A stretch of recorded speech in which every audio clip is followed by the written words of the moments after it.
Hoje o podcast está realmente especial, eu acho que vai ajudar a dissolver aí muitas dúvidas de muita gente sobre um tópico bastante quente, ok? O tema principal de hoje será a prática do jejum intermitente. E para falar disso, eu trago ninguém menos do que uma das maiores autoridades no mundo aí sobre esse assunto, que é o Dr. Jason Fung, que mora aqui no Canadá também. Tanto eu quanto o Dr. Souto, né, respeitamos bastante ele, e nós seguimos o Dr. Jason há bastante tempo, e é uma grande honra aí ter ele aqui participando desse podcast oficial aqui da Tribo Forte. Nós vamos falar em detalhes sobre essa prática do jejum intermitente, como funciona, tratar das principais objeções e também dar dicas especiais ao longo do podcast, né? Bom, a prática correta do jejum intermitente para emagrecimento é muito, muito poderosa, né? E por isso também o jejum intermitente é uma das 3 partes que eu chamo lá de triângulo do emagrecimento, junto com a alimentação forte e a densidade nutricional, e esse triângulo é a base do programa Código Emagrecer de Vez. Aliás, eu postei ontem no canal do YouTube, inclusive do Emagrecer de Vez, um vídeo com o título, né, de emagrecimento em 30 dias, resultados reais, onde eu compartilho para o pessoal ter uma ideia, resultados reais. E é impressionante, tem muitas pessoas que estão acabando a primeira fase do programa. Então, se você tiver curiosidade, você pode dar uma olhadinha lá depois.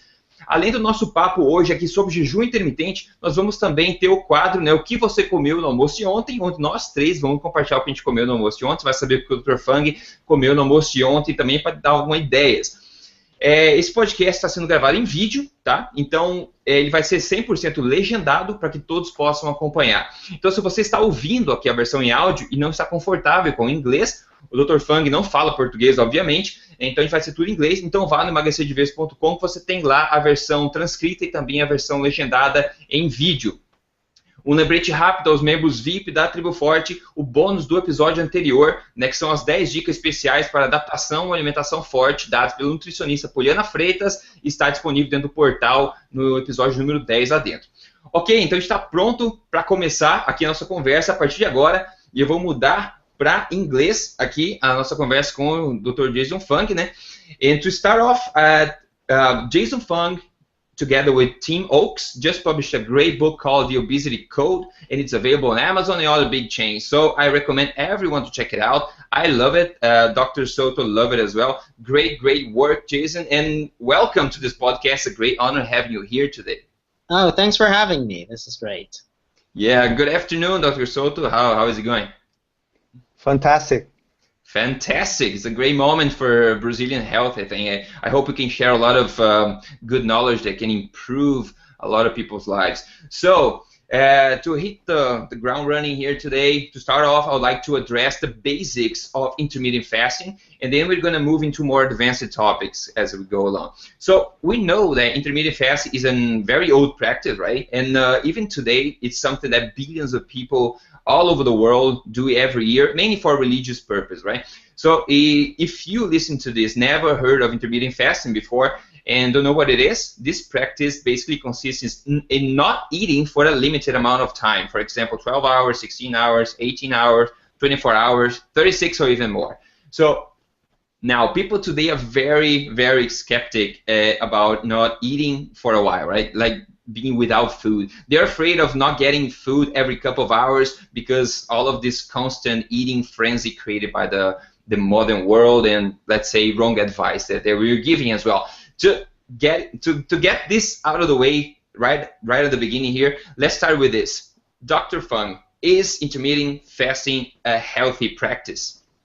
Oh, absolutely. And what you have to understand about fasting is really it's just the flip side of eating, right? So anytime you're not eating, you're fasting. That's technically all we're talking about, right? So if you think about it, you have to have a balance. Like everything in life, you have to balance eating and fasting. So sometimes you should be eating, but sometimes you should be fasting. Where we've gone wrong in the modern world is we've said that we should be eating from the minute that you get up in the morning until the moment that you go to bed, and the only time we're not putting food in our mouth is when we're sleeping, right? And that's really not a practice that has ever been, you know, part of humanity, right? So it's not like we spend every moment trying to eat. There's lots of stuff to do, right? Whether it's, you know, doing your job or whatever it is, there's lots of stuff to do. So we've always, in the past, kind of eaten in the morning, so breakfast, lunch, and dinner. That's very traditional in North America anyway, right? So if you eat at 7 in the morning and you finish eating at 7 at night, that's like 12 hours of eating and 12 hours of fasting.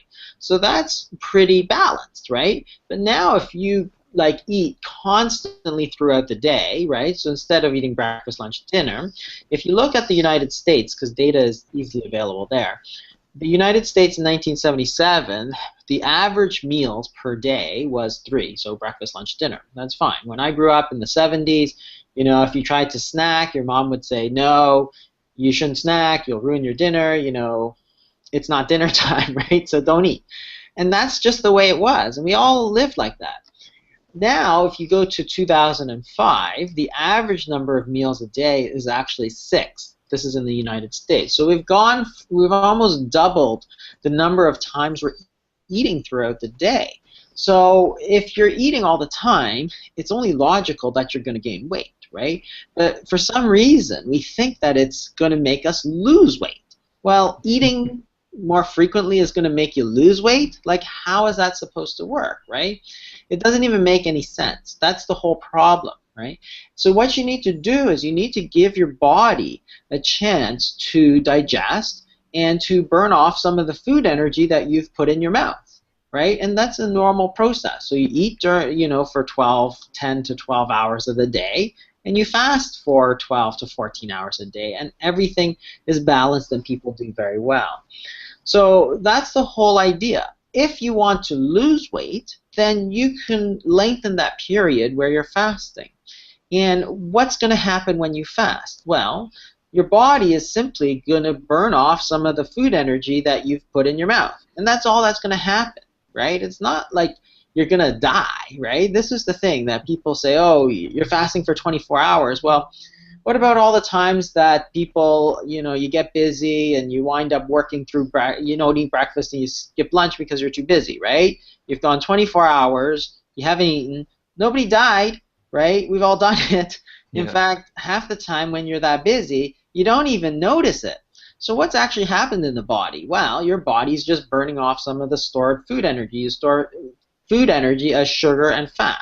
And you burn some of that sugar, and if you burn through all that sugar, you burn some of the fat too. Well, that's all. That's all that happens.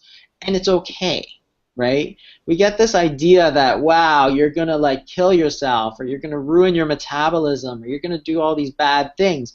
But this is the way that we're actually designed, because, if we weren't designed this way, we would all not be sitting here, because when we were cavemen, there were days, I guarantee you, there were days in the winter, there was no food, you just didn't eat. That's it. And your body lived off your stored food, because that's what fat is. It's stored food energy, right? Mm-hmm. It's there for you to use when you don't have food. So if you never not have food, if you are always eating, you're never going to burn that fat. Why? Why would your body burn fat? Your body is smart. It's stored it away so that when you don't have anything to eat, you have something to live off of. But you always have something in your mouth, right? From the minute you get up to the minute you go to bed. So it says, okay, fine. I won't burn the fat then. And then everybody wonders, why are you getting fat? And this is the thing, that we talk all the time about the foods that we should and shouldn't eat, right? Should you eat wheat, or should you eat bread, or should you eat carbs, or should you eat fat? We talk about that all the time, and for the most part, yeah, there's a few differences, but for the most part, we agree sugar is not very good for you. White bread is not very good for you, right? Most people agree that a lot of these fats are not that bad for you. There's some debate about saturated fats, but avocados, olive oils, nuts, everybody kind of agrees on that, but nobody talks about this whole idea of the whole question of when to eat, because it's okay not to eat sometimes. That's the whole idea. And in English, we have the word breakfast, right? So think about that word. It's the meal that breaks your fast. It implies two things. One, we have to be fasting every day, right? Whether it's for 12 or 14 or 16 or 24 hours. You have to fast every day, because you can't break your fast if you're not fasting, right? The problem now is we're never fasting. We're eating all the time, and then you eat breakfast, but you've never fasted, right? So you can't break that fast. Right. And two, the other implication is that you do not have to eat as soon as you get up. You can break your fast at noon. You can break your fast at dinner. It doesn't really matter, right? It's important in that it's the meal that breaks your fast, but it's not the 8 a.m. Meal. It doesn't have to be. If you look at circadian rhythms of hunger, for example, you see that hunger is naturally, and happens in everybody, hunger is lowest at 8 a.m. Okay, and highest at 8 p.m. So if you're not hungry and you are force-feeding yourself like a slice of bread and jam and orange juice, that's not a winning strategy for weight loss, right? You're not hungry, but you're going to shove some food in your mouth anyway. Well, that's not a really great strategy for weight loss, right? You're better off just skipping breakfast or having coffee with a little bit of cream or whatever and going right through till 11 o'clock, 12 o'clock. And, if you go to the French word for breakfast, it's petit déjeuner, which is a little lunch. The key here being little. So the French understood that, hey, most people are not really all that hungry in the morning, right? So don't eat.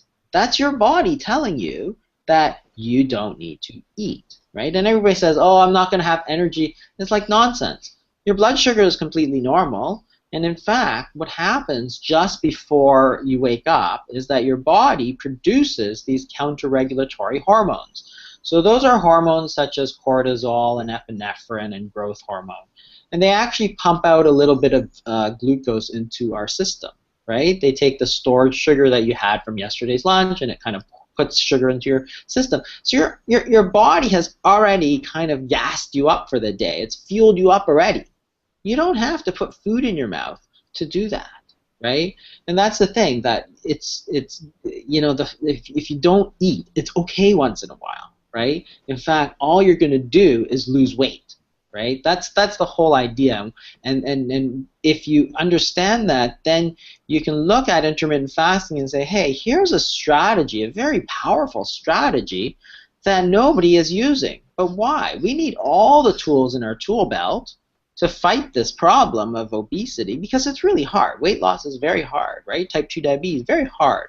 We need all the tools. You can't just throw out the most powerful tool in your tool belt, right? It's ridiculous to do that and to make up all these reasons why we have to put food in our mouth even though we're not hungry, right? Oh, you have to eat every 2.5 hours. Well, I'm busy, right? I don't want to go looking for something every 2.5 hours, right? Half the time I don't eat lunch because I'm busy and I don't really want to step away. So, it's okay. That's the whole idea, right? And it's some of these modern things that have led to the obesity epidemic, they're just not based on any kind of evidence. They're not based on any kind of historical reality. It's not like we've always eaten every 2.5 hours for the last 2,000 years of human history. No, that's exactly what we have not done, right? We've always just eaten when we're hungry or when it's convenient, sometimes once a day, sometimes 3 times a day, right? But not 6 times a day. Yeah, it seems pretty obvious when we talk about, right? Just eat when you're hungry. Just don't eat if you're busy or whatever. But I think everyone, taught us to eat as soon as we roll out of bed, for example, and then keep eating during the whole day. And now we heard that so much that today we believe that that's the truth. And then people are afraid of skipping one snack, for example, because they feel tired and they're going to be sick and whatever. So it was a great introduction to the subject, I think. Besides the weight loss benefits to intermittent fasting, I would just like you to mention just a few general health benefits of the practice itself. Yeah, and there's actually a lot of benefits to fasting that we don't even realize. So the most obvious is weight loss, right? So weight loss, obviously, if you don't eat, your weight will come down. So that's pretty obvious. The other one, of course, that's pretty obvious is for type 2 diabetics. Now, you have to be careful if you're taking medications, but on the other hand, if you don't eat, your blood sugar will come down, right? Again, nobody can actually argue that that's going to happen. So if your blood sugar comes down, you don't need to take medications, right? But on top of that, there's actually a host of other benefits. So if you look at some of the what happens, especially during the longer fast, you get things such as growth hormone increase.